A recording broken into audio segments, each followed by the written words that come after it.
Pessoal, de tanto eu receber perguntas no meu Instagram sobre joguinhos, jogos de modo geral, é pecado? O que a Bíblia fala? Qual a referência da palavra de Deus a respeito de jogos? E é o que nós vamos falar no vídeo de hoje para tirar a sua dúvida, a dúvida de todos aqueles que me enviaram, tá? As perguntas. Aliás, se você não me segue ainda no Instagram, é só você colocar Bispo Márcio, tá? Você vai me seguir, pode mandar a sua pergunta, a sua dúvida, você fica mais perto de mim e ali a gente pode conversar melhor, tá bom? Então o vídeo de hoje é baseado nas perguntas que eu recebi a respeito de jogos. Jogar é pecado? O que a Bíblia fala sobre isso? Bom, primeiro você precisa entender que jogar, ele pode ser definido como arriscar dinheiro na tentativa de multiplicá-lo. Normalmente é isso que acontece.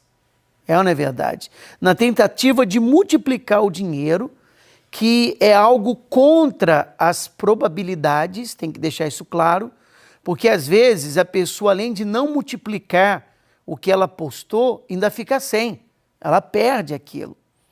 Mas eu posso adiantar para você que a Bíblia não condena o jogo especificamente, mas a palavra de Deus, ela alerta a todos nós que fiquemos longe do amor ao dinheiro. Está lá em 1 Timóteo, no capítulo 6. Quer dizer, quando uma pessoa ela corre atrás de jogos, é porque ela está correndo atrás do dinheiro.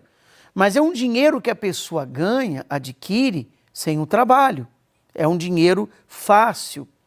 E as Escrituras também nos encorajam que nós fiquemos longe das tentativas de enriquecimento fácil. Que as pessoas, elas veem a maneira de ganhar, é atrativo, né? Então elas correm atrás disso. Às vezes ela perde tempo com isso, e porque ela ganhou uma vez ou outra, então ela fica acesa, ela diz, não, eu vou investir, porque se eu colocar mais dinheiro, eu posso ganhar mais. E aí está a grande cilada. Certamente o jogo gira em torno do amor ao dinheiro, tá? Isso não pode separar. Nenhuma pessoa que joga em apostas, ela pode falar que está separado do dinheiro, não gira em torno do dinheiro.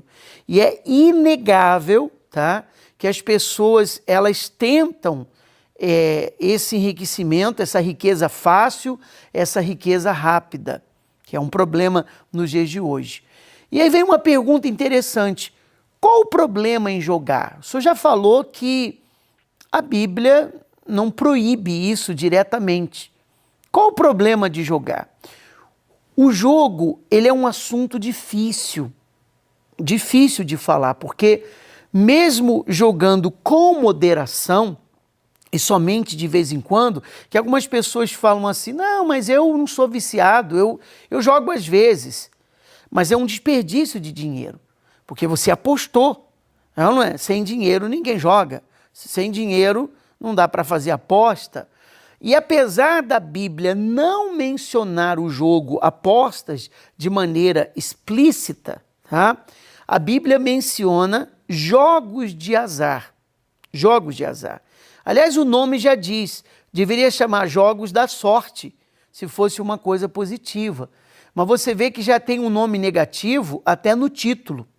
Lá no livro de Provérbios, no capítulo 16, versículo 33, a palavra diz, a sorte que se lança no regaço. Quer dizer, a pessoa, ela lança a sorte, ela não tem certeza do retorno que vai ter, ela conta com a sorte. Mas quando nós vivemos pela fé, nós contamos com a fé. Fé não é sorte. Fé é uma certeza daquilo que nós queremos. Então é por isso que Provérbio diz que a sorte se lança ao regaço. Mas do Senhor procede toda determinação. Então, quando a pessoa trabalha com a fé, ela trabalha com determinação. Existem muitas estratégias para prenderem as pessoas nos jogos. Sem contar as pessoas que ficam viciadas, não é verdade? E elas perdem tudo, ficam viciadas nesses jogos, afeta o casamento, que às vezes a esposa não concorda, ou o marido não concorda com a esposa, afeta a família, afeta a vida profissional, a pessoa perde horas e horas em apostas, em jogos. Os cassinos, por exemplo, nos Estados Unidos tem muitos cassinos, e os cassinos, eles usam todo tipo de estratégia de marketing para atrair o jogador, para que o jogador arrisque todo o dinheiro que ele puder. E isso é uma coisa tão atrativa, né, ou atraente aos olhos das pessoas, que os cassinos oferecem bebidas a preços baixos, às vezes até de graça, tá? Levando as pessoas à embriaguez, ao vício da bebida, porque quando uma pessoa está embriagada, diminui a sua capacidade de tomar decisões sensatas, decisões inteligentes. Então eles oferecem bebidas de graça à vontade ou num preço muito baixo, as pessoas bebem e elas tomam decisões insensatas. E quando elas verem, elas já perderam todo o dinheiro que tinha e até o que não tinha nesses cassinos. Aí vem morte. Por exemplo, tem um cassino nos Estados Unidos, em Las Vegas, que perto do cassino tem um lago. E a água é congelante, né? Desse lago. Um lago muito bonito, inclusive. E há um tempo atrás, eu estava morando nos Estados Unidos, e saiu uma reportagem e eles acharam barris no fundo do lago com corpos dentro. Corpos de pessoas. Só que os corpos não deterioraram, porque a água é muito gelada e conservou o corpo, né, de cada uma dessas pessoas. E quando fizeram a investigação, o que acontecia? Eram pessoas que faziam apostas nos cassinos, elas perdiam nas apostas e elas não tinham mais dinheiro, já tinham gastado tudo, já tinham empeorado casa, bens, tudo que tinha. Como ela não tinha mais como pagar, então a máfia dos cassinos pegavam essas pessoas vivas, colocavam dentro do barril, pregavam o barril e jogavam o barril, porque o cassino fazia parte com o lago, né? De cima do cassino dava para ver o lago, e eles jogavam os barris, lançavam lá de cima com a pessoa viva dentro do barril, nesse lago congelado. Jogos, vícios nos jogos.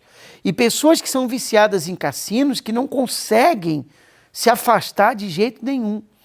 O jogo, ele também traz o apelo do enriquecimento rápido, né? Que é uma tentação forte demais.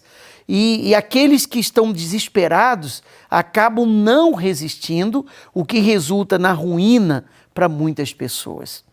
Muitos afirmam estar jogando, por exemplo, nessas apostas, em jogos, e elas dizem assim, não, eu faço essas apostas e, sabe, eu pretendo ofertar o dinheiro para as obras de Deus, de caridade, obras sociais. Talvez seja até um bom motivo, né? Mas, na verdade, poucos usam o dinheiro que vem dos jogos para propósitos divinos. Essas pessoas, elas... os estudos mostram isso, tá? Não é uma coisa da minha cabeça. Que alguns, depois que tiraram a sorte grande, como se dizem por aí, a maioria dos ganhadores acabaram numa situação financeira ainda pior do que antes. Pior do que antes.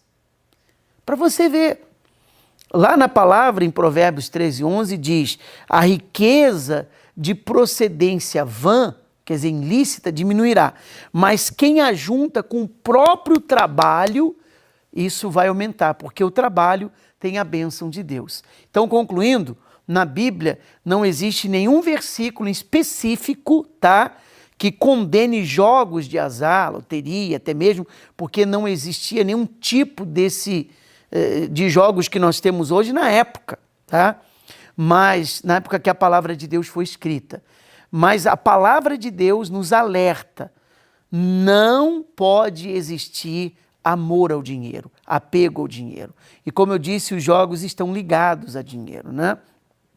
E voltando ao tema do vídeo, você vê que o apóstolo Paulo também afirmou sobre isso.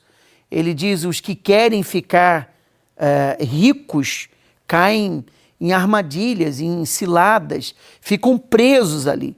Algumas pessoas, por cobiçarem, ele disse, o dinheiro, até chegam, às vezes, a se desviarem da fé. Está lá em 1 Timóteo, capítulo 6, versículo 9, você pode conferir depois. Então, eu espero que esse vídeo tenha aberto os seus olhos. Eu queria pedir um favor para você, muito grande. Primeiro, que você compartilhasse esse vídeo no grupo de Instagram, de WhatsApp que você tem, no seu grupo de família. Aqui embaixo do vídeo tem um joinha, gostei, clique nele, dê o seu like. Dê o seu like nesse vídeo, porque o YouTube vai apresentar esse vídeo para outras pessoas. E se você ainda não é inscrito no nosso canal, é só clicar aqui e se inscrever. Não paga nada. Todos os dias você vai ter uma meditação ensinando você à luz da palavra de Deus. Quando você clicar se inscrever, vai aparecer o sininho notificações, ative ele para você ser lembrado dos próximos vídeos que nós estaremos postando aqui. E um detalhe, eu queria que você escrevesse aqui nos comentários o seu nome e colocasse: Deus, me proteja da avareza. Porque por causa da avareza, muita gente acaba caindo nessa cilada. Escreva o seu nome e ponha: me proteja da avareza. Deus abençoe grandemente a vida de todos.